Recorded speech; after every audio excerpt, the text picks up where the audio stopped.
Before they slip into this glove and into character, Jordan Kai Burnett starts by slipping through this door. We are going into the Bourbon Room. It's a hallowed building that screams both Hollywood and history, and the reminders are everywhere. Every time I walk by, I sort of do a nod. With rock and roll royalty watching from every wall. Scissorhands, a musical tribute, began in 2018 at a different bar, the now closed Rockwell Table and Stage. Jordan has been with it since day one and says over the years and various reincarnations, so to speak, the show has definitely evolved. I'm not sure that we understood the journey that it would take in terms of the storytelling and in terms of the adaptation. And I'm very lucky that it has sort of become this magical queer Christmas fantasia. It's not that they changed the story by making the title character of the 1990 Tim Burton film non-binary. I'm afraid of the world.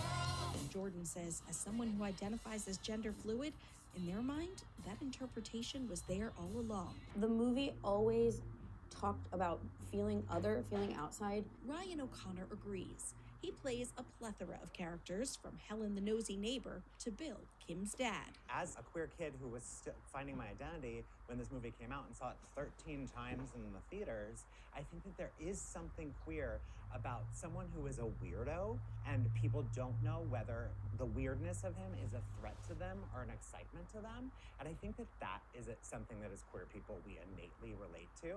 Ryan is no stranger to exploring gender on stage. In the past few years, he directed a gender-expansive production of Little Night Music and recently held a staged reading of The Cowards, a play he wrote reframing Noel Coward's hay fever through a queer lens. I think that we live at a time now where we get to revisit as queer people some of these things and say, what if this person was queer? And look at how it doesn't affect anything about the story other than saying, we're here too and we're part of this. He's also been part of Scissorhands since the beginning, just like Jordan. My bits. Yes, they say Edward Scissorhands is a Christmas story. But more than that, this is a musical with a year-round message to anyone who feels a little on the outside. See, exactly.